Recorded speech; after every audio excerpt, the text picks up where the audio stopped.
الحمد لله رب العالمين والصلاة والسلام على أشرف الأنبياء والمرسلين وخاتم النبيين محمد وعلى آله وصحبه ومن تبعهم بإحسان ودعا بدعوتهم إلى يوم الدين. أما بعد فأعوذ بالله من الشيطان الرجيم. بسم الله الرحمن الرحيم. قال الله تبارك وتعالى: الذين يكنزون الذهب والفضة ولا ينفقونها في سبيل الله فبشرهم بعذاب أليم يوم يحمى عليها في نار جهنم فتكوى بها جباههم وجنوبهم وظهورهم هذا ما كنزتم لأنفسكم فذوقوا ما كنتم تكنزون. وقال النبي صلى الله عليه وسلم: ما نقصت صدقة من مال او كما قال عليه الصلاة والسلام. میرے محترم بزرگوں، عزیز دوستوں، دینی اسلامی بھائیوں، اللہ رب العالمین نے ہم کو مسلمان گھرانے میں پیدا فرمایا اور اللہ رب العالمین نے ہم کو اسلام کی سمجھ بھی عطا فرمائی. ہر آدمی کی معلومات دوسرے آدمی کے مقابلے میں کم و بیش زیادہ اور کم ہوتی رہتی ہیں. بہت سے لوگ ایسے ہیں کہ جن کو اسلام کے بنیادی ارکان معلوم ہیں، اور بہت سے لوگ ایسے ہیں جن کو کلمہ طیبہ آتا ہے، اور بہت سے لوگ ایسے ہیں کہ جن بیچاروں کو کلمہ طیبہ بھی نہیں آتا، لیکن اللہ رب العالمین نے ان کو مسلمان گھرانے میں پیدا فرمایا. اور اللہ رب العالمین کبھی فضل فرمائیں گے تو وہ کلمے سے آگے ارکان، اور ارکان سے آگے واجبات، اور واجبات سے آگے دیگر مسائل، مستحبات اور سنن سیکھیں گے. یہ انسان کی طلب پر فیصلہ ہوگا. رمضان مبارک میں چونکہ عام طور پر مسلمانوں کا ایک بڑا طبقہ ہے جو زکوٰۃ نکالتا ہے، اور مسلمانوں کا ایک طبقہ ایسا ہے جو زکوٰۃ کو بوجھ سمجھتا ہے، اور یہ سمجھتا ہے کہ زکوٰۃ بلا وجہ کی ایک ہم پر ذمہ داری لگا دی گئی ہے. پھر جو زکوٰۃ ادا کرتے ہیں ان میں کچھ لوگ وہ ہیں جو زکوٰۃ کے مسائل سیکھ کر، زکوٰۃ کے مسائل سمجھ کر اس کے مطابق زکوٰۃ نکالتے ہیں،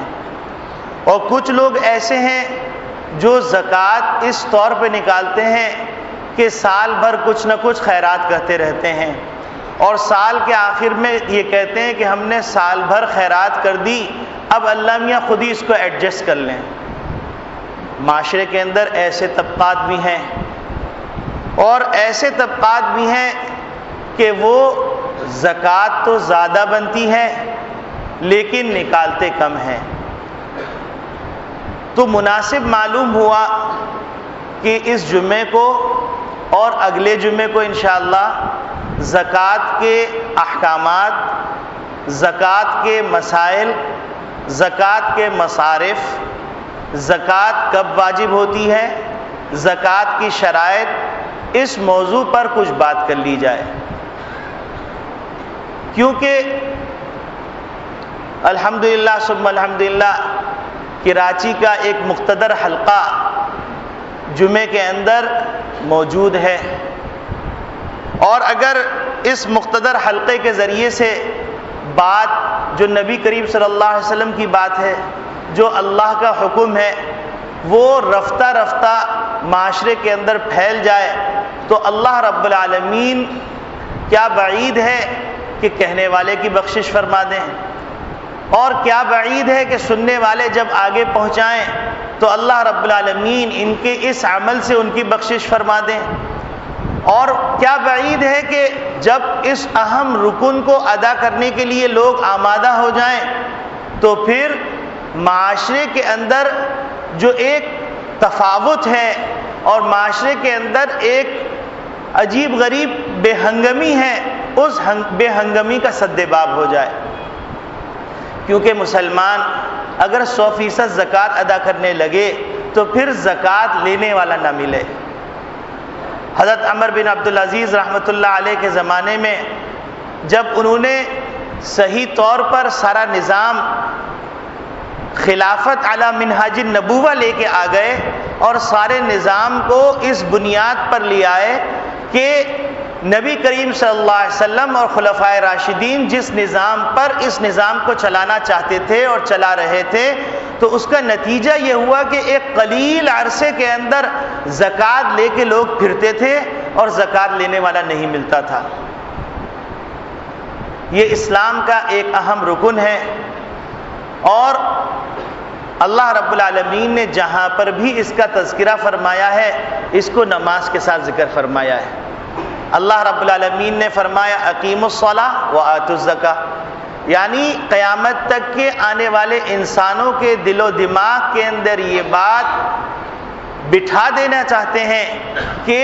جس طرح نماز کو تم دین کا اہم حصہ سمجھتے ہو اور نماز کے سلسلے میں ایک بڑا طبقہ جستجو کرتا ہے، فکر کرتا ہے اور معلومات حاصل کرنے کی کوشش کرتا ہے کہ میری نماز کہیں فاسد تو نہیں ہو گئی، میری نماز کہیں باطل تو نہیں ہو گئی، میری نماز کے اندر کسی قسم کا کوئی نقص تو نہیں آ گیا، تو اسی طریقے سے مسلمانوں کا ایک طبقہ جس کو اللہ رب العالمین نے اپنے فضل سے، اپنی عطا سے، اپنے خزانے میں سے کچھ دیا ہے، اس کو اس کی فکر کرنی چاہیے۔ اللہ رب العالمین نے کلام مجید کے اندر مختلف مواقع پر زکوٰۃ کے سلسلے میں عجیب غریب وعیدیں بھی فرمائیں۔ کہیں اللہ رب العالمین یوں ارشاد فرماتے ہیں الذین یکنزون الذهب والفضہ، جو لوگ سونا اور چاندی کو جمع کر کے رکھتے ہیں، ولا ينفقونها فی سبیل اللہ، وہ اللہ کی راہ میں خرچ نہیں کرتے، فبشرہم بعذاب علیم، تو اے محمد عربی صلی اللہ علیہ وسلم ان کو دردناک عذاب کی خبر دے دیجئے۔ اور یہ عذاب کس دن ہوگا؟ یوم یحمى علیہا فی نار جہنم، یہ عذاب اس دن ہوگا جس دن اس سونا چاندی کو جہنم کی آگ کے اندر تپایا جائے گا۔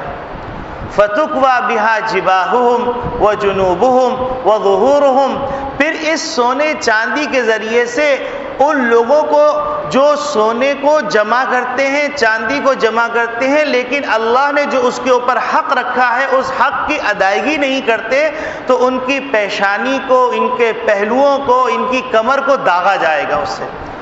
اور پھر اللہ رب العالمین عجیب غریب جملہ فرماتے ہیں، وہ جملہ ایسا ہے کہ اگر ہم اپنے معاشرے میں اس کا مشاہدہ کریں تو اس جملے کی حقیقت اور اس جملے کی سوزش کا اندازہ ہو جائے گا کہ اگر کسی آدمی کے پیٹ میں درد ہو رہا ہو اور تکلیف سے وہ کرہا رہا ہو، اور کوئی آدمی تیمارداری کرنے کے لیے آئے اور تیمارداری کرنے کے دوران وہ آدمی یوں کہہ دے کہ میاں اور خوب کھاؤ مسٹنڈوں کی طرح تو پیٹ میں درد نہیں ہوگا تو کیا ہوگا، تو اس کے اس جملے سے اس کو اتنی تکلیف ہوگی جتنی تکلیف اس کے پیٹ میں نہیں ہو رہی ہوگی۔ تو اللہ رب العالمین اتنا شدید جملہ فرما رہے ہیں ھذا ما کنزتم لانفسکم، یہ ہے وہ مال جو تم نے اپنے لیے جمع کر کے رکھا تھا، فذوقوا ما کنتم تکنزون، اب اپنے جمع کیے ہوئے خزانے کا مزہ چکھو۔ ایک تو اللہ رب العالمین نے یہ وعید ذکر فرمائی، دوسری جگہ اللہ رب العالمین وعید ذکر فرماتے ہیں ویل لکل ھمزہ الذی ویل لکل ھمزۃ لمزہ، کہ ہلاکت ہے، تباہی ہے، بربادی ہے، دردناک عذاب ہے اس آدمی کے لیے جو عیب نکالتا ہے اور چغلی کرتا ہے، الذی جمع مالا وعددہ، جو مال کو جمع کرتا ہے اور گن گن کر رکھتا ہے، یحسب ان مالہ اخلدہ، اس کا خیال یہ ہے کہ یہ مال اس کو ساری زندگی نہیں بلکہ ایک طویل زندگی دے دے گا، ہمیشہ ہمیش کی زندگی دے دے گا۔ اللہ رب العالمین نے اس بات کو ذکر فرمانے کے بعد فرمایا یحسب ان مالہ اخلدہ کلا، ہرگز ایسا اس کا خیال درست نہیں، لَيُنبَذَنَّ فِي الْحُطَمَةِ، اس کو روننے والی آگ کے اندر اوندھے منہ پھینک دیا جائے گا۔ پھر اس کے بعد اللہ رب العالمین نے اس آگ کی شدت کو بیان کرنے کے لیے فرمایا وَمَا أَدْرَاكَ مَا الْحُطَمَةُ، اے مخاطب تم کو کیا خبر ہے کہ حطمہ کی دردناکی کتنی ہے، اس کی ہولناکی کتنی ہے، روننے والی آگ کتنی خطرناک ہے۔ پھر اللہ رب العالمین آگے ارشاد فرماتے ہیں نار اللہ الموقدہ، عجیب غریب جملہ ہے۔ اللہ رب العالمین فرماتے ہیں یہ اللہ کی بھڑکائی ہوئی آگ ہے۔ اس طرف اشارہ کر دیا کہ یہ کسی مخلوق کی بھڑکائی ہوئی آگ نہیں ہے کہ اس کو کسی ذریعے سے بجھا دیا جائے، یہ اللہ کی بھڑکائی ہوئی آگ ہے۔ اور اللہ کی بھڑکائی ہوئی آگ، آپ ذرا اس حدیث کو اس کے ساتھ ملا لیجئے تو اس کی شدت کا اندازہ ہو جائے گا کہ نبی کریم صلی اللہ علیہ وسلم نے ارشاد فرمایا جہنم کی آگ کی تپش کے بارے میں فرماتے ہیں اللہ رب العالمین، نبی کریم صلی اللہ علیہ وسلم نے ارشاد فرمایا کہ اللہ رب العالمین نے حضرت جبریل امین سے یوں فرمایا کہ اے جبرائیل، جہنم کی آگ میں سے جو کھجور کے اوپر ایک باریک سا ریشہ ہوتا ہے اس کے پیٹ کے اندر، اس ریشے کی بقدر جہنم سے آگ کو اٹھاؤ، اور آگ کو اٹھانے کے بعد اس آگ کو اللہ کی رحمت میں 70 مرتبہ ٹھنڈا کرو۔ اس ریشے کو 70 مرتبہ ٹھنڈا کر کے اللہ رب العالمین نے دنیا میں بھیجا اور ایک پہاڑ پر رکھوایا۔ جب پہاڑ پہ اس ذرے کو رکھا گیا تو اس کی تپش سے وہ پہاڑ پگھل گیا، اور پھر اللہ رب العالمین نے اس ذرے کو واپس جہنم میں بلا لیا۔ تو گویا دنیا کے اندر جو آگ ہے، جہنم کی آگ کو 70 مرتبہ اللہ رب العالمین نے ٹھنڈا کروایا، اور ٹھنڈا کروانے کے بعد جہنم کی آگ کا ایک ذرہ دنیا کے اندر بھیجا، اور دنیا کے پہاڑ نے اس کی صرف دھوئیں کو کنسیو کیا اپنے اندر، اور دنیا کی جو آگ لوہے کو پگھلا رہی ہے، چیزوں کو جلا رہی ہے، اس کی شدت کا یہ عالم ہے، تو اللہ کی بھڑکائی ہوئی آگ کی کیا شدت ہوگی۔ میرے عزیز دوستو بھائیوں، اس حدیث کو، اس آیت کو سامنے رکھ کر ہم اس کے اوپر غور کریں کہ ہم دنیا میں کتنے دن کے لیے آئے ہیں، اور دنیا کے اندر کیا ہم جانوروں کی طرح آئے ہیں، یا اللہ رب العالمین نے ہم پر کچھ ذمہ داریاں بھی رکھی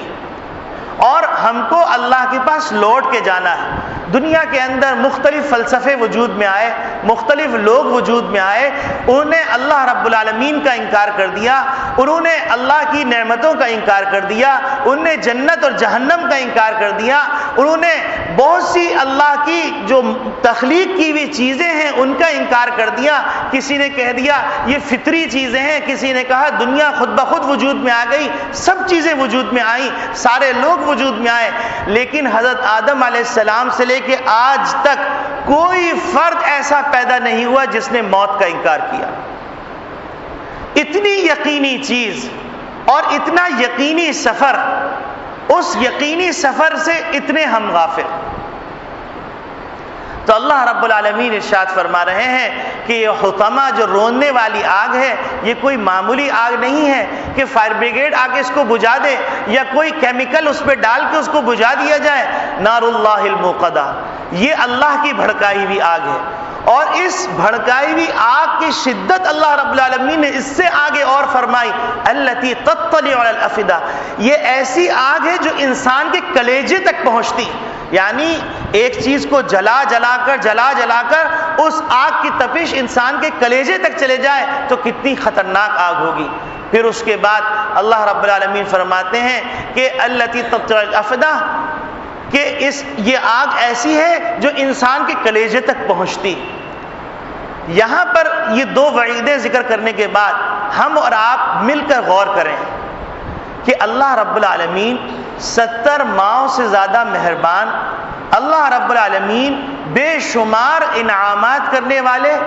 اپنے تو اپنے اللہ کے نہ ماننے والوں کو بھی بے شمار نعمتوں سے مالا مال کرنے والے۔ حسن کو دیکھیے، آپ دولت کو دیکھیے، آپ صحت کو دیکھیے، آپ دماغ کو دیکھ لیجیے، آپ ملکوں کو دیکھ لیجیے، تو آپ کو نظر آئے گا اللہ نے ان کے اوپر دنیا کھول دی. اور اللہ رب العالمین اتنے مہربان، لیکن اللہ رب العالمین نے زکوٰۃ کے معاملے میں اتنی سخت وعید کیوں فرمائی؟ یہ ہے غور کرنے والی بات. اور یہ حقیقت اگر ہم کو سمجھ میں آ جائے تو پھر ہم کو زکوٰۃ دینے میں مزہ آئے گا، بوجھ محسوس نہیں ہوگا. اس بات کو سمجھنے کے لیے میں ایک بات عرض کروں گا. وہ بات یہ کہ اگر آدمی غور کرے تو غور کرنے کے بعد اس کے سامنے یہ حقیقت آشکارا ہو جائے گی کہ یہ سب کچھ اللہ کا دیا ہوا ہے. ہم جب پیدا ہوئے تھے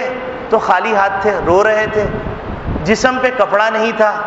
اپنے چہرے سے مکھی نہیں اٹھا سکتے تھے. اور اگر کوئی آدمی یہ سمجھتا ہے کہ یہ مال جو ہے میرے ابا کے پاس تھا، تو سوال یہ ہے کہ اگر ابا کے پاس تھا تو اس سے پہلے ان کے ابا کے پاس تھا. مال تو وہ ان کا تھا جو انہوں نے خرچ کیا، باقی تو یہ سارا ورثہ کا مال ہے. تو مال ہمارے ہاتھ میں نہیں تھا. پھر اللہ رب العالمین کو دیکھیے، آپ ان پہ قربان جائیے کہ اللہ رب العالمین نے ہماری پرورش کی. اور پرورش بھی کیسی کی؟ جس طریقے سے ایک دفعہ حضرت محمد صلی اللہ علیہ وسلم نے ذکر فرمایا کہ اللہ رب العالمین نے ملک الموت سے دریافت فرمایا کہ اے ملک الموت، یہ بتلاؤ کہ تم کو کسی کی روح قبض کرنے کے اوپر رحم آیا؟ تو انہوں نے کہا اللہ رب العالمین، مجھے صرف 2 اشخاص کی روح قبض کرنے پر رحم آیا. تو اللہ رب العالمین نے فرمایا وہ کون سے 2 ہیں؟ کہنے لگے ایک تو وہ شخص وہ کشتی میں سفر کر رہے تھے، طوفان آیا اور ایک عورت امید سے تھی، حاملہ تھی، اس عورت نے تختے کے اوپر پہنچ کر اپنی جان بچائی اور اسی حالت کے اندر اس کا بچہ ہو گیا. بچہ ہونے کے بعد آپ نے حکم فرمایا کہ اس بچے کی ماں کی روح قبض کر لو. تو مجھے بڑا رحم آیا کہ اے اللہ اس بچے کا کیا بنے گا؟ اللہ رب العالمین نے فرمایا اچھا یہ بتلاؤ کہ دوسرا موقع کون سا ہے جس کے اوپر تم کو رحم آیا؟ تو انہوں نے کہا کہ اے اللہ دوسرا موقع وہ تھا کہ جب شداد نے جنت بنائی اور اس نے کہا جب تک جنت پوری نہیں ہو جائے گی میں اس کے اندر داخل نہیں ہوں گا. جب جنت پوری ہو گئی اور پوری ہونے کے بعد آپ نے حکم فرمایا، جب وہ جنت کے دروازے پہ دہلیز پہ قدم رکھ رہا تھا تو آپ نے حکم فرمایا اس کی روح قبض کر لو. تو مجھے بڑا رحم آیا کہ اس نے کتنی محنت سے جنت بنائی اپنی، لیکن اس کو دیکھنا بھی نصیب نہیں ہوا. اللہ رب العالمین نے فرمایا تم کو ایک ہی شخص پر 2 دفعہ رحم آیا. پھر فرمایا کہ وہ بچہ جو تختے کے اوپر پیدا ہوا تھا اس بچے کی ہم نے حفاظت کی، اس کو صلاحیتیں دی اور اس کے نتیجے کے اندر اس کے بعد اتنی دولت جمع ہو گئی، اتنی دولت جمع ہو گئی، اس نے ہماری جنت کے مقابلے میں جنت بنائی. تو یہ دولت اگر کوئی سمجھتا ہے کہ میرے برتے پہ حاصل ہوئی ہے وہ بھول بھلیوں میں پڑا ہوا. ورنہ شداد جیسا یتیم بچہ جس کو اللہ رب العالمین ایک تختے پہ پیدا فرمایا تھا، اس بچے کے پاس اتنی دولت نہ آتی. تو یہ اللہ کی عطا ہے. اور اگر ہم غور کریں تو دنیا کے اندر ہم کو نظر آئے گا کہ دنیا میں نہ کوئی ایسا سیمینار ہوا، نہ کوئی ایسی کانفرنس ہوئی، نہ ایسا کوئی مشورہ ہوا، نہ شورا کا اجلاس ہوا جس کے اندر یہ بات طے کی گئی ہو کہ اتنے افراد کپڑا مارکیٹ میں بیٹھیں گے، اتنے افراد سونے کی مارکیٹ میں بیٹھیں گے، اتنے افراد الیکٹرانک مارکیٹ میں بیٹھیں گے، اتنے افراد گیزر کا کام کریں گے، اتنے افراد اے سی کا کام کریں گے، اتنے افراد فلاں چیزوں کا کام کریں گے. یہ محض اللہ رب العالمین نے دلوں میں ڈالا اور دلوں میں ڈالنے کے بعد اللہ رب العالمین نے راہیں سجائیں اور راہیں سجانے کے بعد آدمی نے ظاہری سبب اختیار کر کے دکان کھول کے بیٹھ گیا، شو روم بنا کے بیٹھ گیا، آفس بنا کے بیٹھ گیا. اللہ رب العالمین نے پھر اپنی دیگر مخلوقات کے دل میں ڈالا کہ فلاں جگہ سے تم خریدو. اگر آپ غور فرمائیں تو کپڑا مارکیٹ کتنی بڑی مارکیٹ ہے.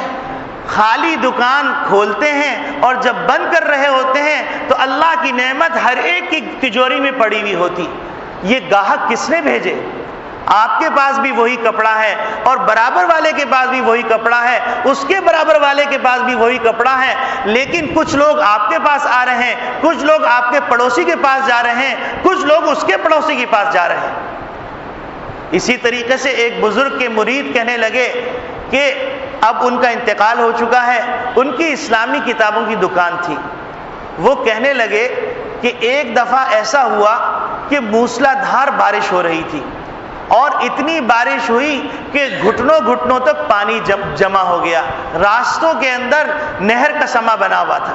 وہ کہنے لگے کہ جب صبح میری آنکھ کھلی اور دکان جانے کا وقت آیا تو میرا دل میں خیال آیا کہ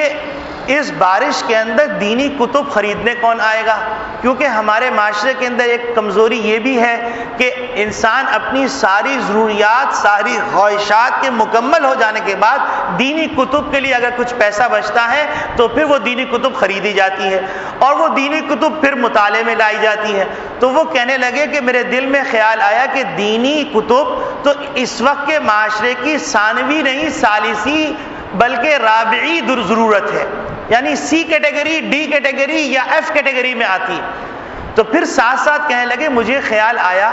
کہ اے فلاں،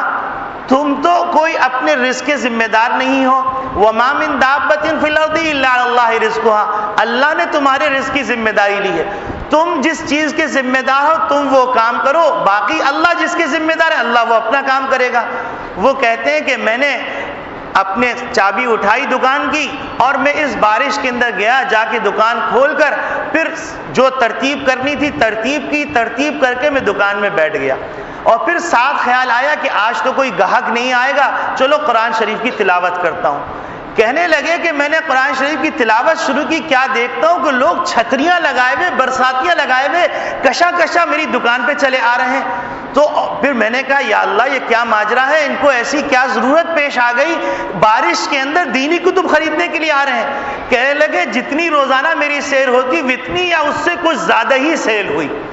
تو پھر کہنے لگے کہ مجھے سمجھ میں آ گیا کہ میرا رزاق اوپر بیٹھا ہوا ہے، میں تو صرف سبب اختیار کرتا ہوں، سبب اختیار کرنے کا مکلف میں ہوں، رزق دینے کا اللہ ہے ذمہ دار۔ اسی طریقے سے ہم دوسرے شعبے میں چلے جائیں تو دوسرے شعبے میں بھی ہم کو نظر آئے گا۔ آپ دیکھیے ہر شخص اس کا مشاہدہ کر سکتا ہے کہ ہم نے بچپن میں ہمارے والد صاحب نے ایک توا خریدا تھا، آج بھی وہ ہمارے گھر کے اندر موجود ہے۔ اسی طریقے سے چمٹا بھی بچپن میں خریدا تھا، آج بھی وہ چمٹا موجود ہے۔ لیکن آپ توا بنانے والوں کے پاس جائیے، چمٹا بنانے والوں کے پاس جائیے تو ان کو فرصت نہیں ہے۔ آپ یہ سوچئے کہ اللہ رب العالمین ان کو بھی تو رزق دے رہا ہے۔ پھر اسی طریقے سے آپ اطراف کے اندر اپنا مشاہدہ کرتے چلے جائیے۔ آپ سونے کی دکان کھول کے بیٹھے ہوئے ہیں اور گاہک آ رہے ہیں، کوئی آپ کی دکان پہ آ رہا ہے، کوئی کسی کی دکان پہ آ رہا ہے، حتیٰ کہ بعض مواقع پہ عجیب غریب مشاہدہ ہوتا ہے کہ فلاں دکان والے کا رشتہ دار ہے لیکن خریدنے میرے پاس آ رہا ہے، حالانکہ اس کا رشتہ دار موجود ہے۔ یہ کس نے دل میں ڈالا؟ پھر ہم تھوڑا سا اور آگے چلتے ہیں۔ اب آگے چلیے اور چلنے کے بعد آپ دیکھیے کہ ہم بڑے مزے سے نوایا لے کر کھانا کھا لیتے ہیں، لیکن ہم کبھی غور کریں کہ اس کائنات کے اندر اللہ رب العالمین نے زمین کو عجیب غریب صندوق بنایا ہے، اتنا عجیب غریب صندوق بنایا ہے کہ حضرت آدم علیہ السلام کے زمانے سے لے کے آج تک اور قیامت تک اس سے خزانے نکلے چلے آ رہے ہیں۔ کپڑے کا خزانہ زمین سے نکلتا ہے، پانی کا خزانہ زمین سے نکل رہا ہے، سونا زمین سے نکل رہا ہے، چاندی زمین سے نکل رہا ہے، اور دیگر جتنی دھاتیں ہیں وہ زمین سے نکل رہی ہیں۔ پھر اسی طریقے سے جتنے کیمیکلز ہیں، بہت سارے کیمیکلز وہ زمین سے نکل رہے ہیں۔ پھر غذائیت کی چیزیں وہ زمین سے نکل رہی ہیں، اور کھانے کی جتنی چیزوں کے تنوع آ رہا ہے وہ ساری چیزیں زمین سے نکل رہی ہیں۔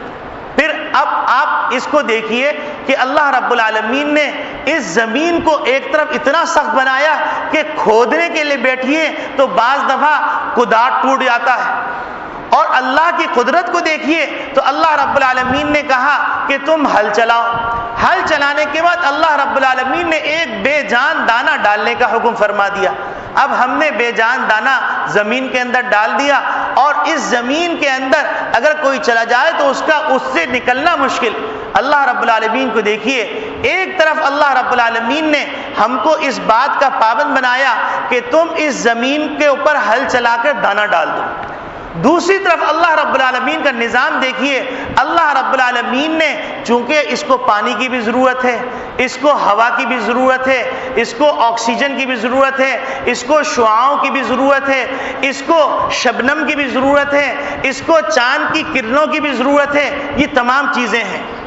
دن اور رات کے ماحول کی بھی ضرورت ہے، ایک خاص قسم کے موسم کی بھی ضرورت ہے، یہ ایک طرف رکھیے۔ اب دوسری طرف دیکھیے کہ اللہ رب العالمین نے پانی جو انسان کے پورے وجود کا 75% حصہ ہے، وہ پانی اللہ رب العالمین نے کس طرح محفوظ فرمایا۔ اگر اللہ رب العالمین پانی کو زمین کے اوپر دریاؤں کے اندر اور سمندروں میں چھوڑ دیتے اور فرماتے کہ اب اس پانی کی حفاظت تم خود کرو، پانی میٹھا ہوتا تو اس میٹھے پانی کے اندر مختلف قسم کے جو جانور رہتے، جب وہ مرتے پانی سڑ جاتا۔ حضرت آدم علیہ السلام کے پیدائش سے بھی پہلے اس کائنات کو اللہ نے وجود بخشا، اور اس پانی کو اللہ رب العالمین نے کھارا بنایا۔ کھارا پانی بنانے کے بعد اللہ رب العالمین نے عجیب غریب کام کیا کہ اللہ رب العالمین نے کھارا پانی بنایا۔ کھارا پانی بنانے کے بعد اس میں اتنی مخلوقات پیدا بھی ہو رہی ہیں، فراغت بھی کر رہی ہیں اور مر بھی رہی ہیں، پانی کو اللہ نے محفوظ کر دیا۔ اور محفوظ کرنے کے بعد اللہ اگر ہم کو حکم فرماتے کہ چلو پانی تمہارے لیے محفوظ ہو گیا ہے، اب تم جاؤ سمندروں پر پانی نکالو، اس کو میٹھا کرو، میٹھا کر کے اپنے استعمال میں لاؤ۔ جن ملکوں کے اندر فلٹرز لگے ہوئے ہیں، بڑے بڑے فلٹرز جو پانی کھارے پانی کو میٹھا کر کے استعمال کر رہے ہیں، ان سے جا کے پوچھئے پیٹرول سے زیادہ پانی مہنگا ہے۔ لیکن اللہ کے اوپر قربان جائیے کہ اللہ رب العالمین نے اس پانی کے میٹھا کرنے کا ایک خودکار نظام بنا دیا، اور اللہ رب العالمین نے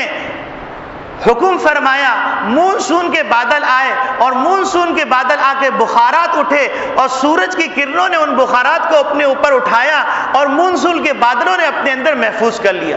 اب ان بادلوں کے اندر پانی میٹھا محفوظ ہے۔ اللہ رب العالمین فرماتے کہ میرے بندو، میں نے پانی تمہارے لیے میٹھا محفوظ کر دیا ہے، جاؤ بادلوں سے پانی لے کے آ جاؤ۔ بتائیے کون سی ٹیکنالوجی تھی جو ٹیکنالوجی استعمال کی جاتی اور صحت بخش پانی ہم کو مل جاتا اور ہم سیراب ہو جاتے۔ یقیناً اللہ رب العالمین نے عجیب غریب کارگو کا نظام بنایا۔ یہ بادل چلے، اٹھے کہیں سے، بنے کہیں پر اور چلے کہیں، اور یہ کارگو نظام کے تحت وہ پانی چلا، اور چلنے کے بعد اللہ کے حکم سے ہر اس علاقے پہ جہاں اللہ کی مرضی، جہاں اللہ کی منشا، وہاں برسا، اور وہ پانی صحت بخش اور انتہائی منرلز اس کے اندر موجود۔ اور اس پانی کو اللہ رب العالمین چاہتے تو فرماتے چلو اب پانی ہم نے برسا دیا، اب تم اس کو ٹنکیوں کے اندر اور بڑے بڑے حوضوں کے اندر، ٹینکوں کے اندر محفوظ کر لو، تو کتنے دن تک حفاظت ہوتی اور کس طرح محفوظ کر سکتے؟ آج تو ہم آرام سے ایک گلاس پی لیتے ہیں، لیکن ہم سوچتے نہیں کہ اللہ کی کیسی قدرت اس کے پیچھے کار فرما ہے۔ اللہ رب العالمین نے یہ نظام بنایا کہ اللہ رب العالمین نے ان بادلوں کو حکم فرمایا کہ ایک خاص مقدار میں پہنچنے کے بعد ان سے ژالہ باری ہونے لگی، یعنی برف باری ہونے لگی،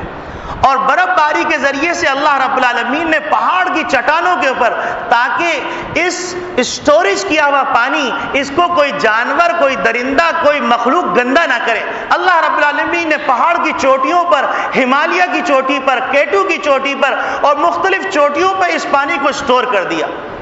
اسٹور کرنے کے بعد پھر اللہ رب العالمین اگر یوں کہتے کہ چلو ہم نے تمہارا اتنا کام بھی کر دیا، تم ایسا کرو جا کے کوہ ہمالیہ سے یا کویٹو سے جا کر ان برفوں کی سلیوں کو توڑ کے لاؤ اور اپنے لیے پانی بنا بنا کے استعمال کرو، اللہ نے یہ بھی نہیں فرمایا۔ اللہ رب العالمین نے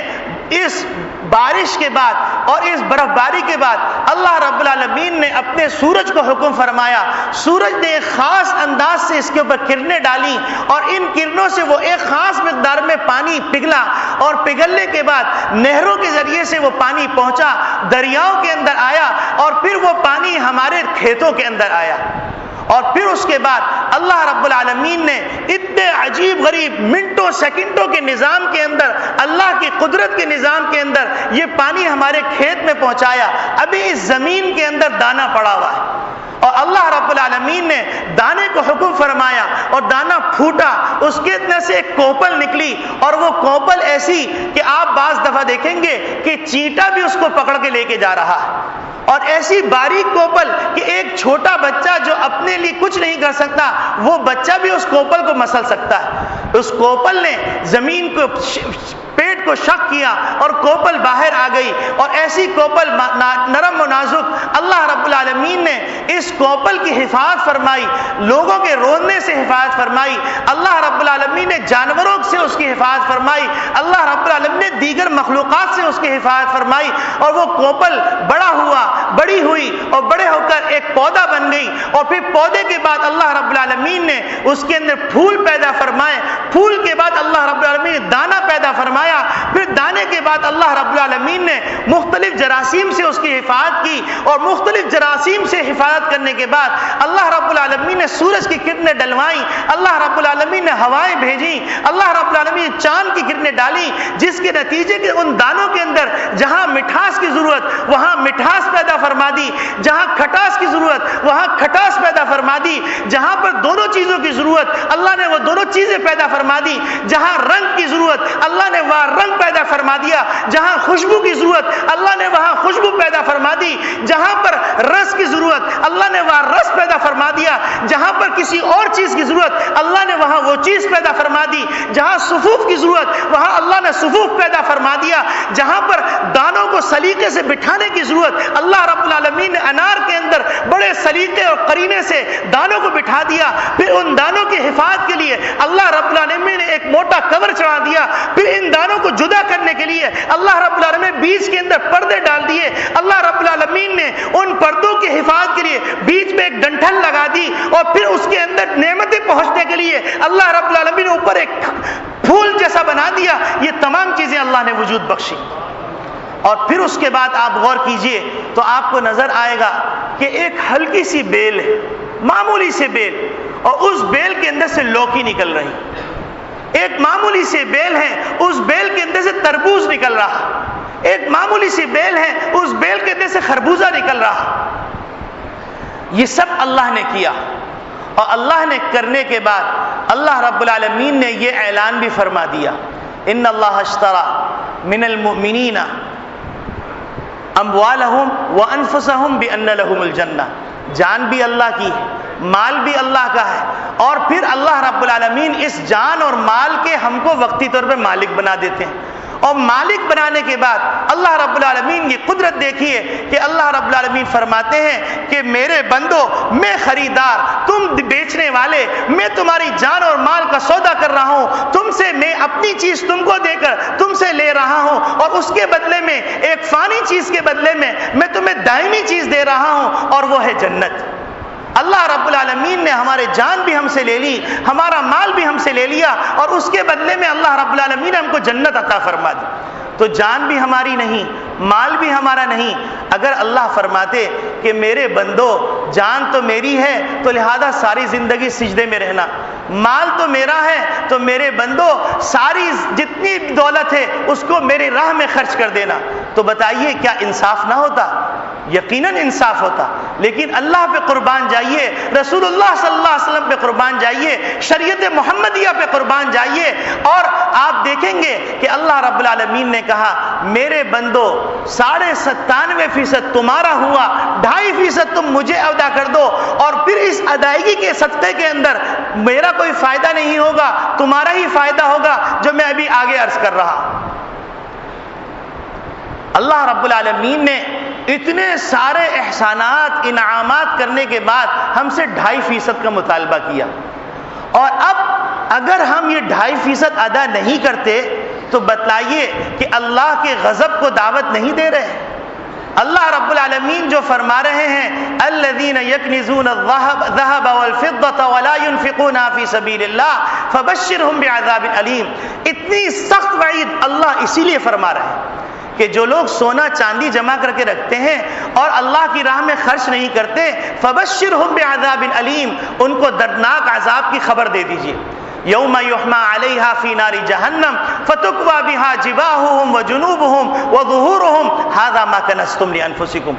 پھر اس آگ جہنم کی آگ میں اس سونے چاندی کو تپایا جائے گا اور تپانے کے بعد پیشانی پر، پہلوؤں پر اور پشتوں پر داغا جائے گا اور کہا جائے گا ھذا ما کنزتم لانفسکم، یہ ہے وہ خزانہ جو تم نے اپنے لیے جمع کیا تھا. یہ در حقیقت تم نے اپنے لیے جمع نہیں کیا تھا، اپنے ورثہ کے لیے جمع کیا تھا. تمہارا مال تو وہ ہے جو تم نے کھا لیا اور استعمال کر لیا، تمہارا مال تو وہ ہے جو تم نے آگے بھیج دیا اور اللہ کے خزانے میں چلا گیا اور کل جنت میں تمہارے کام آئے گا. باقی تو سارا ورثہ کا ہے. تو اس مال کے ذریعے سے ہمیں تو آخرت کی تیاری کرنی تھی اور اللہ کو دے کر کوئی قلاش نہیں ہوگا. آپ حیران ہوں گے، حدیث شریف میں آتا ہے نبی کریم صلی اللہ علیہ وسلم نے ارشاد فرمایا ما نقصت صدقۃ من مال، جب مال کا صدقہ کرو گے نا تو مال میں کمی نہیں آئے گی. اور اس کا مشاہدہ اللہ نے بارہا کرایا. ایک صاحب تھے، بڑے فاقے کے اندر تھے، پریشانی کے عالم میں تھے، اور اس فاقے اور پریشانی کے عالم کے اندر ان صاحب نے حضرت موسیٰ علیہ السلام سے درخواست کی، اے موسیٰ آپ تو جاتے رہتے ہیں اللہ سے گفتگو کرنے کے لیے، آپ اللہ سے درخواست کیجئے میرے نصیب کا جتنا مال ہے، رزق ہے، وہ مجھے ایک دفعہ دے دیں تاکہ میں پیٹ بھر کے کھا لوں. اللہ رب العالمین سے درخواست کی، درخواست قبول ہوئی. کچھ عرصے بعد گزر ہوا تو کیا دیکھتے ہیں کہ اسی جگہ پر وہ آدمی تو کھا رہا سو کھا رہا ہے، ایک لنگر لگا ہوا ہے، لوگ کھا رہے ہیں. تو اللہ رب العالمین سے جا کر دریافت کیا کہ اے اللہ اس کو تو آپ نے ساری زندگی کا رزق دے دیا تھا، کیا معاملہ ہے، کیا مصلحت ہے، کیا حکمت ہے کہ یہ اس کے پاس لنگر لگا ہوا ہے. اللہ رب العالمین نے فرمایا کہ ہم نے تو اس کو پوری زندگی کا رزق دے دیا تھا لیکن اس نے تھوڑا استعمال کر کے ہم کو لوٹا دیا. ہم کو غیرت آئی، ہم نے اس کو واپس لوٹایا زیادہ کر کے. اس نے ہم کو دیا، ہم اس کو لوٹا رہے ہیں، وہ ہم کو لوٹاتا جا رہا ہے، ہم اس کو لوٹاتے چلے جا رہے ہیں. تو یہ جو مال ہے میرے بھائیوں، خرچ کرنے سے قسم خدا کی کم نہیں ہوتی. قسم خدا کی خرچ کرنے والا کبھی فاقے میں نہیں رہے گا. جس کا محافظ اللہ ہو، جس کا محافظ اللہ ہو، جس کی برکت کا ضامن اللہ ہو، کیا وہ اللہ ایسے رسوا کر دے گا؟ دینے والے ہاتھ کو قلاش کر دے گا؟ اللہ کی غیرت سے بعید ہے. حدیث شریف میں آتا ہے نبی اکرم صلی اللہ علیہ وسلم نے ارشاد فرمایا کہ اللہ رب العالمین نے 2 فرشتے مقرر کیے ہوئے.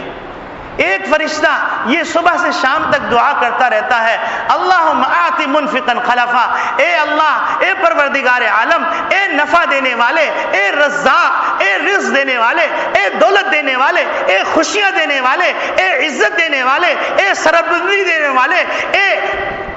مال و دولت کی بہتات کر دینے والے، اے پروردگار عالم جو تیری راہ میں خرچ کر رہا ہے تو اس کو نعم البدل عطا فرما.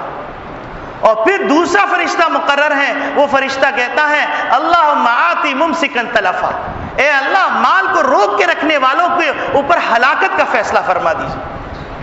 اور حدیث شریف میں آتا ہے کہ جس مال کے ساتھ زکوٰۃ کا کچھ حصہ ملا ہوا رہ گیا یا زکوٰۃ کا مال اس کے ساتھ ملا رہ گیا تو اللہ رب العالمین ارشاد فرماتے ہیں نبی کریم صلی اللہ علیہ وسلم کے فرمان کے مطابق فَأَهْلَكَتْهُ، وہ زکوٰۃ کا مال اس مال کو ہلاک کر دے گا. ہم صبح سے شام تک دیکھتے ہیں فیکٹریاں جل گئیں، ڈکیتیاں ہو گئیں، دیگر معاملات ہو گئے، کہیں نہ کہیں کچھ مسئلہ ہے، ورنہ اللہ کے فرشتے یہ کام ہونے نہ دیں.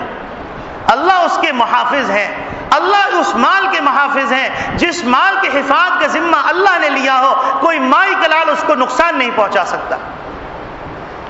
اب آپ سوچئے کہ ایک موقع پر حضرت ابو ہریرہ رضی اللہ تعالیٰ عنہ کو اللہ کے رسول نے مقرر فرمایا صدقے کے مال کی حفاظت کے لیے. صدقے کی مال کی حفاظت کر رہے تھے. ایک آدمی رات میں آیا اور اس نے مال کو چوری کرنے کا ارادہ کیا اور چوری کرنے لگا. حضرت ابو ہریرہ رضی اللہ تعالیٰ عنہ نے اس کا ہاتھ پکڑ لیا. ہاتھ پکڑنے کے بعد حضرت ابو ہریرہ رضی اللہ تعالیٰ کے سامنے وہ گڑ گڑانے لگا، رونے لگا، کہنے لگا میں پریشان حال ہوں، میں بڑا پریشان ہوں، کثیر العیال ہوں، مجھے کچھ دے دو تاکہ میں اپنے پیٹ کی آگ کو بجھا لوں.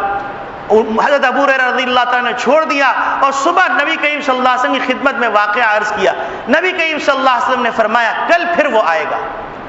اب جب وہ آیا حضرت ابو ہریرہ رضی اللہ تعالیٰ عنہ نے پھر پکڑا، پھر اس نے اسی طرح کی لجاجت کی اور بڑی گریہ زاری کی. حضرت ابو ہریرہ رضی اللہ تعالیٰ نے پھر چھوڑ دیا. صبح نبی کریم صلی اللہ علیہ وسلم کے سامنے پھر یہ اطلاع دی کہ ایسے حلیے کا شخص دوبارہ آیا تھا. نبی کریم صلی اللہ علیہ وسلم فرمایا کل پھر آئے گا. پھر وہ شخص آیا، حضرت ابو ہریرہ رضی اللہ تعالیٰ عنہ نے اس کا ہاتھ پکڑ لیا اور ہاتھ پکڑنے کے بعد فرمایا آج میں تجھ کو نہیں چھوڑوں گا. جب بہت زیادہ تو تکار ہوئی تو اس نے کہا چلو میں تمہیں ایک فائدے کی چیز بتا کے جا رہا ہوں، پھر اس کے بعد تیرا مال محفوظ ہو جائے گا. انہوں نے کہا کہ جب بھی اس قسم کا معاملہ ہو تو آیت الکرسی پڑھ لیا کر، تیرے مال کا محافظ اللہ ہو جائے گا. جب نبی کریم صلی اللہ علیہ وسلم کے سامنے اس بات کی اطلاع ہوئی، نبی کریم صلی اللہ علیہ وسلم نے فرمایا تھا تو پلے درجے کا جھوٹا لیکن کہا سچ اس نے. پھر فرمایا تم جانتے ہو وہ کون تھا؟ تو نبی کریم صلی اللہ علیہ وسلم کے ایسے سوال کے جواب میں صحابہ کرام رضوان اللہ اجمعین کا معمول تھا، وہ فرمایا کرتے تھے اللہ و رسول عالم، اللہ اور اس کے رسول بہتر جانتا ہے. تو اللہ رب العالمین کے رسول نے فرمایا کہ وہ ابلیس تھا. اور ابلیس نے، اب آپ بتائیے کہ جس چیز کی چوری ابلیس کر رہا ہو اور اس سے حفاظت کے لیے وہ جو چیز بتلا رہا ہو تو اور نبی کریم صلی اللہ علیہ وسلم تصدیق کر رہے ہوں تو اس سے زیادہ کون سا قیمتی نسخہ ہوگا؟ تو ہم اپنے مالوں کی حفاظت کرنا چاہتے ہیں، اپنے مال کے اندر برکت چاہتے ہیں. عام طور پہ برکت کا مفہوم ہمارے دل و دماغ کے اندر یہ ہے کہ مال کی کثرت ہو. قسم خدا کی برکت کا یہ مفہوم ہی نہیں. اللہ رب العالمین مال کثرت سے دے دیں اور اس میں برکت بھی ڈال دیں، یہ بے شک برکت ہے، لیکن اس کے ساتھ ساتھ برکت کا مفہوم یہ ہے اللہ تھوڑے میں زیادہ کام پورا کر دے. اور ایسا بارہا مشاہدہ ہوتا رہتا ہے، مال تھوڑا ہے لیکن کام اتنے ہو گئے، آپ کیلکولیٹر لے کے بیٹھیے، آپ ہکا بکا رہ جائیں گے کہ میرا کیپٹل تو اتنا تھا لیکن یہ خرچے اتنے کیسے ہو گئے. یہ ہے برکت، تھوڑے میں اللہ زیادہ پورا کر دے اور اس پہ مصیبت نہ لائیں، اس پہ ڈاکہ نہ آئے، اس پہ چوری نہ آئے، اس میں بیماریاں نہ آئے، اس میں مال کو نقصان نہ پہنچے. یہ ہے برکت. اور پھر اللہ کے رسول فرما رہے ہیں کہ اللہ رب العالمین نے فرشتے مقرر فرمائے ہوئے ہیں جو فرشتے زکوٰۃ کے مال دینے والوں کو اس کی حفاظت کرتے ہیں. اور اس کے ساتھ ساتھ ان لوگوں کے لیے بھی یہ عبرت کا موقع ہے کہ وہ لوگ جو صاحب ثروت ہیں لیکن زکوٰۃ خود وصول کرتے ہیں.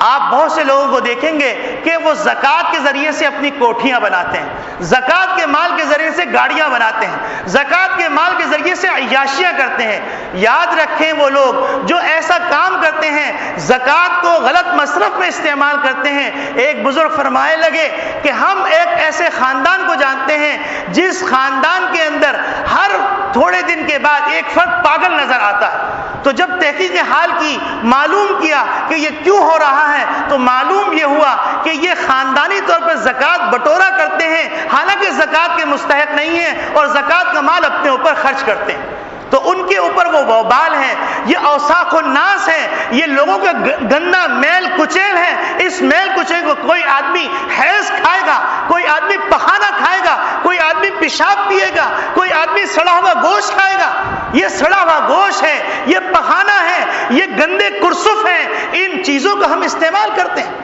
تو جو لوگ مستحق نہیں ہیں اور زکوٰۃ استعمال کرتے ہیں وہ بھی ڈریں، کل اللہ کے سامنے ان سے بھی حساب ہوگا. اور جو لوگ زکوٰۃ ادا نہیں کرتے وہ بھی ڈریں کہ کہیں یہ مال کہیں وبال تو نہ بن جائے. اور پھر ساتھ ساتھ وہ لوگ جو زکوٰۃ بھی ادا نہیں کر رہے پھر اس کے اوپر ذخیرہ اندوزی بھی کر رہے ہیں. تو ذخیرہ اندوزی در حقیقت اللہ سے براہ راست اعلان جنگ ہے. اللہ سے اعلان جنگ کر کے کیا سکون سے رہ سکو گے؟ قسم خدا کی اس صدی کے اندر بھی کچھ لوگوں نے ایسے مشاہدے کیے ہیں کہ آدمی ہکا بکا رہ جاتا ہے. یہ جو ابھی کچھ عرصہ پہلے طوفان آیا، زلزلہ آیا، تو اس کے بعد دنیا سے مختلف قسم کے فنڈز آ رہے تھے. کچھ لوگ تھے علاقے کے وڈیرے، ان وڈیروں نے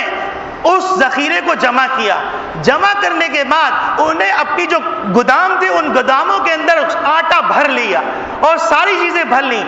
لوگوں نے مشاہدہ کیا ایک دم دریائے کنہار کا بہاؤ رک گیا اور پانی بڑھنے لگا.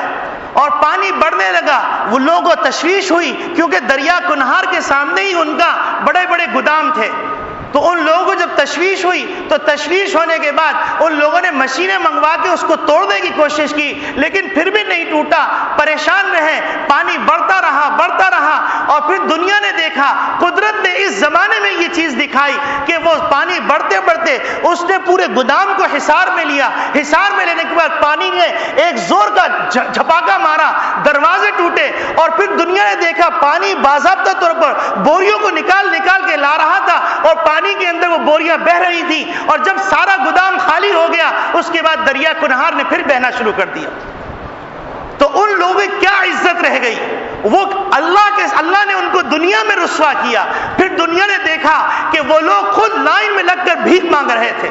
تو جو لوگ آٹا ذخیرہ اندوزی کرتے ہیں، جو لوگ شکر کی ذخیرہ اندوزی کرتے ہیں، وہ اللہ سے اعلان جنگ کر رہے ہیں، اللہ کی مخلوق کو تکلیف دے رہے ہیں،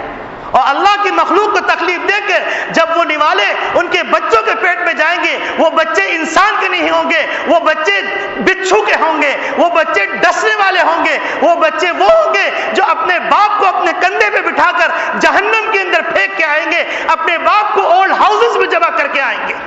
کن کے لیے یہ پیسہ جمع کر رہے؟ اتنا پیسہ، جو پیسہ اگر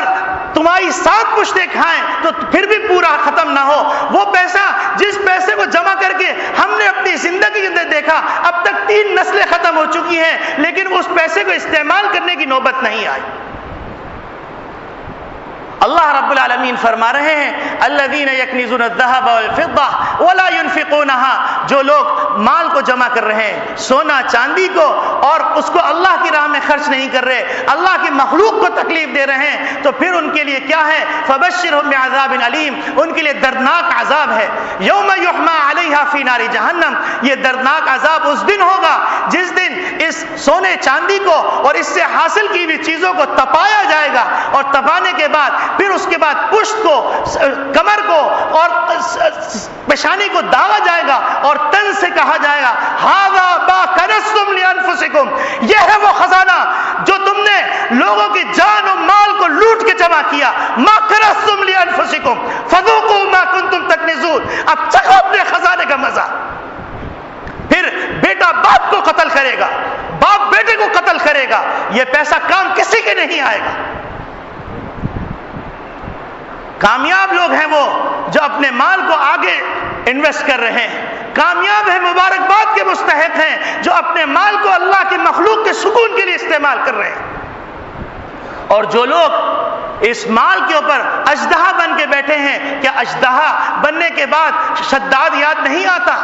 کیا شداد یاد نہیں آتا کہ وہ اپنے خزانوں کی کنجیوں سمیت زمین کے اندر دھسا دیا گیا، اس کا سونا، اس کی دولت اس کے کام نہ آئی؟ کیا وہ عبرت کا واقعہ نہیں یاد آتا کہ ایک یہودی نے اپنے ایک تجوری بنائی جس کے اندر اس نے ایسا لاک لگایا تھا کہ اندر سے کھل نہیں سکتا تھا، باہر سے کھل سکتا تھا، اور اس کے اوپر ملازمین مقرر کیے۔ ایک دن وہ اپنے دورہ کرنے کے لیے آیا، یہ قریب زمانے کا واقعہ ہے، دورہ کرنے کے لیے آیا، دورہ کرنے کے بعد اس نے اس کو کھولا، کھولنے کے بعد وہ مشاہدہ کر رہا تھا، ملازمین کہیں گئے ہوئے تھے، اتفاق سے وہ دروازہ بند ہو گیا اور وہ دروازہ کھل نہیں سکتا تھا اور آواز باہر جا نہیں سکتی تھی، اور اس آدمی نے دروازہ پیٹا، اپنا سر پیٹا، ساری طرف سونے چاندی کے انبار تھے، لیکن اس کو پانی میسر نہیں تھا، اس کو کھانا میسر نہیں تھا، اس کو سکون میسر نہیں تھا، اس کو زندگی میسر نہیں تھی، وہ اسی کے اندر سسک سسک کے مر گیا۔ میرے پیارے بھائیوں، ہم اور آپ مسلمان ہیں، ہم اور آپ محمد صلی اللہ علیہ وسلم کی امتی ہیں، اور محمد صلی اللہ علیہ وسلم کی امتیوں میں ایسے لوگ بھی موجود ہیں کہ ایک موقع پر نبی اکرم صلی اللہ علیہ وسلم نے اعلان فرمایا تو حضرت عمر خطاب رضی اللہ تعالیٰ عنہ فرماتے ہیں کہ میرے دل میں یہ تمنا پیدا ہوئی کہ شاید میں ابو بکر سے آگے نکل جاؤں گا، اور وہ مال لے کے آئے، اپنے مال کے 2 حصے کیے، ایک حصہ انہوں نے رکھا اپنے لیے، گھر والوں کے لیے، اور ایک حصہ رکھا انہوں نے نبی کریم صلی اللہ علیہ وسلم کی خدمت میں، اور ادھر سے ابو بکر صدیق رضی اللہ تعالیٰ عنہ تشریف لا رہے ہیں۔ اب دونوں کا خیر کے اندر مقابلہ ہو رہا ہے، وفی ذلک فلیتنافس المتنافسون، یہ ہے وہ میدان جس میں ایک دوسرے سے سبقت لے جانے کی ضرورت ہے۔ تو حضرت ابو بکر صدیق رضی اللہ تعالیٰ عنہ آتے ہیں، نبی کریم صلی اللہ علیہ وسلم نے عمر خطاب رضی اللہ تعالیٰ عنہ سے دریافت فرمایا کہ عمر کیا لے کے آئے ہو؟ تو حضرت عمر خطاب رضی اللہ تعالیٰ نے فرمایا، اے اللہ کے رسول، میں نے اپنے پورے مال کے 2 حصے کیے، ایک حصہ گھر والوں کے لیے، ایک حصہ اپنے لیے، اور پھر فرماتے ہیں کہ میں نے یہ حصہ آپ کی خدمت میں پیش کر دیا۔ نبی کریم صلی اللہ علیہ وسلم نے ابو بکر صدیق رضی اللہ تعالیٰ عنہ سے دریافت کیا، اے ابو بکر تم کیا لے کے آئے ہو؟ حضرت ابو بکر صدیق رضی اللہ تعالیٰ نے فرمایا، اے اللہ کے رسول، میں اپنے گھر کے اندر اللہ اس کا رسول چھوڑ کے آیا ہوں، سارا مال لے کے آیا۔ اور پھر حضرت عمر خطاب رضی اللہ تعالیٰ عنہ فرماتے ہیں کہ میرے دل میں یہ یقین ہو گیا، آج کے بعد میں ابو بکر سے آگے نہیں نکل سکتا۔ لیکن شریعت اور حضرت ابو بکر صدیق رضی اللہ تعالیٰ عنہ کا عمل، حضرت ابو بکر صدیق کے شان تھا،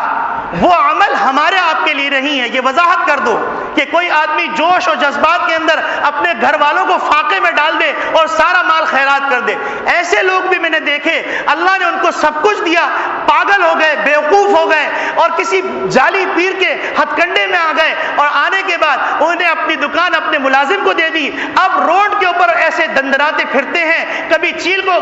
چھیچڑے ڈال رہے ہیں، کبھی کس کو چھیچڑے ڈال رہے ہیں۔ یہ اسلام کی منشا نہیں، اور یہ قابل تعریف بات نہیں ہے۔ حضرت ابو بکر صدیق رضی اللہ تعالیٰ عنہ کے لیے قابل تعریف۔ ہم اگر یہ حماقت کریں، وہ حماقت نہیں، وہ عمل ہے، ان کی صدیقیت ہے، ان کا اعلیٰ مقام ہے، وہ اس چیز کو برداشت کر سکتے ہیں۔ ہم جیسے آدمی اللہ کو بیٹھ کے کوسیں گے، ہم جیسے آدمی رسول اللہ صلی اللہ علیہ وسلم کو برا بھلا کہیں گے، ہمارے لیے یہ مقام نہیں۔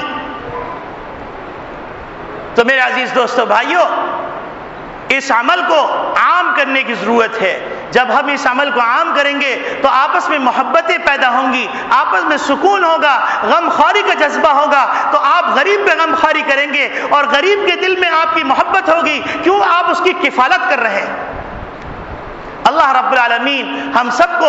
اس دین کے اہم رکن کو ادا کرنے کی توفیق عطا فرمائے۔ اللہ رب العالمین ہم کو دینے والا ہاتھ دے اور ہم کو لینے والا ہاتھ نہ بنائے۔ اللہ رب العالمین ہم کو دنیا آخرت کی بھلائیاں دے، اور یہ موقع ہے کہ ہم اپنی آخرت کی انویسٹمنٹ کریں۔ بڑھاپے کے اندر تو بھیڑیا بھی متقی پرہیزگار ہو جاتا ہے، جب اس کے پنجے کام نہیں کر رہے ہوتے، دانت کام نہیں کر رہے، تو وہ شکار نہیں کھیلتا۔ اس وجہ سے نہیں کہ وہ متقی پرہیزگار ہو گیا، اس وجہ سے نہیں کہ اس کی صفت تبدیل ہو گئی، بلکہ اس وجہ سے کہ اس کے اندر طاقت نہیں رہی۔ ارے موقع تو یہ ہے کہ شہوت اپنے عروج پہ ہو اور تمام اسباب میسر ہو، لیکن کہہ رہے ہو بلا بلا اے پروردگار عالم، میں ہرگز ایسا نہیں کروں گا، میں اللہ کے حکم کو پورا کروں گا۔ دولت ہاتھ کے اندر ہے، بچے بھی موجود ہیں، تقاضے بھی موجود ہیں، لیکن اللہ کی راہ میں خرچ کر رہے ہو، کیونکہ کل تم کو یہ آخرت میں کام دے گا۔ جس دن تمہاری اولاد کام نہیں دے گی، تمہاری بیوی بچے کام نہیں دیں گے، تمہارے دیگر مناسب کام نہیں دیں گے، اس دن تمہاری آخرت کی انویسٹمنٹ کام دے گی۔ تو دنیا میں صحت کی حالت کے اندر اللہ کے احکامات کو پورا کرو۔ موت کے وقت تو ہر آدمی کہتا ہے میں نے سارا مال مسجد کو دے دیا، میں نے اپنا سارا مال اس کو دے دیا، چونکہ اب زندہ نہیں رہنا، مرنا ہے، کھانا نہیں ہے، اب تو بچے جائیں بھاڑ میں۔ اب اس وقت خیال آ رہا ہے کہ میں یہ مال مسجد کو دے دوں، میرا بچہ میرا ہاتھ روک رہا ہے، میں یہ مال مدرسے کو دے دوں، میرا بچہ یہ ہاتھ روک رہا ہے، کہہ رہا ہے بجانا آپ یہ نہ کیجئے، آپ یہ خیرات مت کیجئے، اب مجھے ضرورت ہے، لیکن اس وقت میرے بچے میرا ہاتھ روک رہے ہیں، میری بیوی میرے منہ پہ ہاتھ رکھ رہی ہے، لیکن ابھی زندگی ہے، ابھی آپ کے پاس پاور ہے، اس پاور کو استعمال کیجئے، اللہ کی راہ میں خرچ کیجئے، لینے والا ہاتھ نہ بنیے، دینے والا ہاتھ بنیے، پھر دیکھیے اللہ کی طرف سے کیسے ثمرات ملیں گے آپ کو۔ یہ تو زکوٰۃ کا فلسفہ ہے، اور نبی اکرم صلی اللہ علیہ وسلم نے جو یہ بات فرمائی ہے، اور اللہ رب العالمین نے جو بات فرمائی ہے، اس کی وجہ یہ ہے کہ یہ سب کچھ اللہ کا ہے، اور بندے اس پہ ناک بن کے بیٹھ کے اس کا حق ادا نہیں کر رہے، تو اللہ نے اتنی سخت وعید سنائی۔ اللہ رب العالمین ہم سب کو اس اہم رکن کو ادا کرنے کی توفیق عطا فرمائے۔ انشاءاللہ اگلے جمعے کو اس اہم رکن کی ادائیگی، اس کے نصاب اور اس کے مصارف، اس کے بارے میں کچھ بات عرض کی جائے گی۔ اللہ رب العالمین ہم سب کو عمل کی توفیق دے۔ وآخر دعوانا الحمدللہ رب العالمین۔ ایک اہم اعلان کرنا تھا۔ آپ لوگ جانتے ہیں کہ سعود سے بہت سارے لوگ مائیگریٹ کر کے مختلف علاقوں میں آئے، اور اپنے گھر بار کو چھوڑا اور بھی بہت سارے مسائل کا شکار ہوئے، تو المظفر ٹرسٹ ایک ویلفیئر ٹرسٹ ہے جس کی ذمہ دار مولانا سلیم اللہ خان صاحب اور دیگر علماء اکرام ہیں، اور وہ اس وقت مختلف خاندانوں کی کفالت کر رہا ہے، اور ان کے لوگ اس وقت آئے ہوئے ہیں اور مسجد کے مختلف گیٹوں پہ موجود ہیں۔ خیرات، صدقات، زکوٰۃ سے ان کو عطیہ دیجئے، زکوٰۃ دیجئے، خیرات دیجئے، صحیح مصرف ہے۔ زکوٰۃ تو آپ کو نکالنی ہے، لیکن اگر وہ زکوٰۃ صحیح مصرف میں چلی جائے تو اس سے اچھی کوئی بات نہیں ہے۔ یہ صحیح مصرف ہے، علماء کی نگرانی کے اندر کام کر رہا ہے، اور روزانہ کی ان کی جو اس وقت خرچہ ہے وہ 40,000 روپے ہے، اور اس وقت